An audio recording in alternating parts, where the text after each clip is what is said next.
मैंने ये देखा कि दिन के हिसाब से नैवेद्य चढ़ाने वाले बहुत जल्दी यंत्र से पावर पाते हैं, क्योंकि कोई भी यंत्र हो, कोई भी इंसान हो, कोई भी जीव राशि हो, घास से लेके हाथी तक कोई जीव हो, सब पर उन दिन के ग्रहों के तरंगे उनके ऊपर आके पड़ती है। तुम लोग ही देखो, बराबर नोट करना, अभी चंदू भाई तुम नोट करना बराबर। सोमवार को बिजनेस अच्छा होता है ना, जब तक आपकी दशा में सोम अनुकूल है, सोमवार को ही अच्छा होगा। आप अगले सोमवार चेक करना, अगले मंगलवार चेक करो, बुधवार, उस हिसाब से आप खुद ही कॉन्शियस हो सकते हो, खुद ही वार्निंग फुल जी सकते हो। कैसे?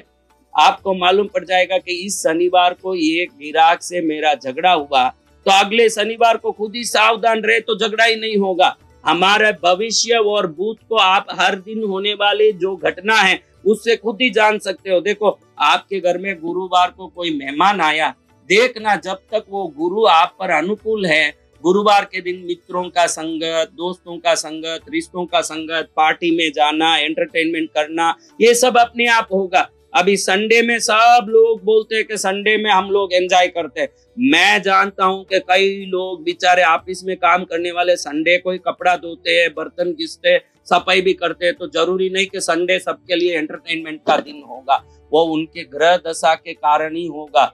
किसी के लिए संडे होगा, किसी के लिए मंडे होगा। आप एक हफ्ता बराबर चेक करोगे कि इन दिनों में मेरे साथ, क्योंकि हम कॉन्शियस नहीं है, हम उसके प्रति दिमाग नहीं रखते कि भाई आज मेरे साथ ऐसा हुआ तो अगले हफ्ते इसी दिन ऐसा हो रहा है क्या, ये कोई सोचता ही नहीं। चलो जिंदगी चल रही है, पिक्चर देखो, फेसबुक देखो, यूट्यूब देखो, मर जाओ बस।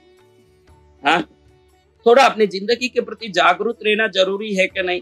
थोड़ा आप जागरूक रहोगे तो समझ लोगे कि जिंदगी एक बराबर स्केल में, जैसे एक डोरे पर नट चलता है ना, ऊपर डोरा बांध देता है, हाथ में एक लकड़ी पकड़ता है और चलता है, उसमें जैसा रिदम होता है, आप सबके जीवन में एक रिदम है।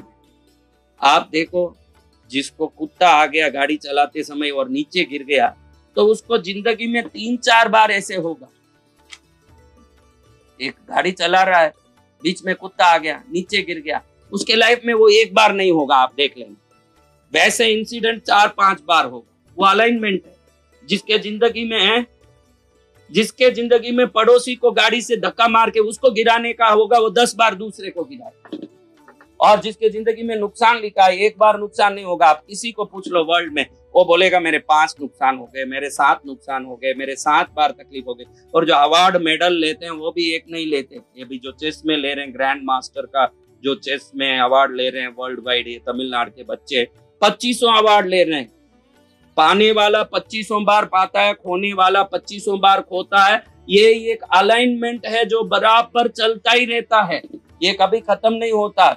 इसीलिए जीसस बाइबल में कहते हैं पैसे वाले होते ही जाएंगे और गरीब गरीब होते ही जाएंगे। इसका तात्पर्य लोग नहीं समझते, क्योंकि वो निरंतर एक अलाइनमेंट में जो प्रकृति चलती है, नुकसान वाले को नुकसान कराती रहती है और नफे वाले को नफा कराती रहती है। इसलिए पैसे वाला होता ही जाता है और गरीब और नुकसान में होता ही जाता है। इससे अगर आपको बचना है तो इन दैविक यंत्र मंत्र मूर्तियों की पूजा नाम की क्रिया को करके, उस ऊर्जा को घर में प्रकट करके, उस ऊर्जा के द्वारा आप ईश्वरीय ऊर्जा को प्राप्त करके आने वाले वो टर्न्स, जो घड़ी घड़ी एक्सीडेंट हो रहा है, घड़ी घड़ी नुकसान हो रहा है, घड़ी घड़ी परेशानी हो रही है, उससे आप बच सकते हो। कई लोग बोले कि हमारे घर में 6 यंत्र हम रोज पूजा करते हैं। तो रोज पूजा करता है ये मायना नहीं रखता है, कैसी पूजा करता है ये मायना रखता है।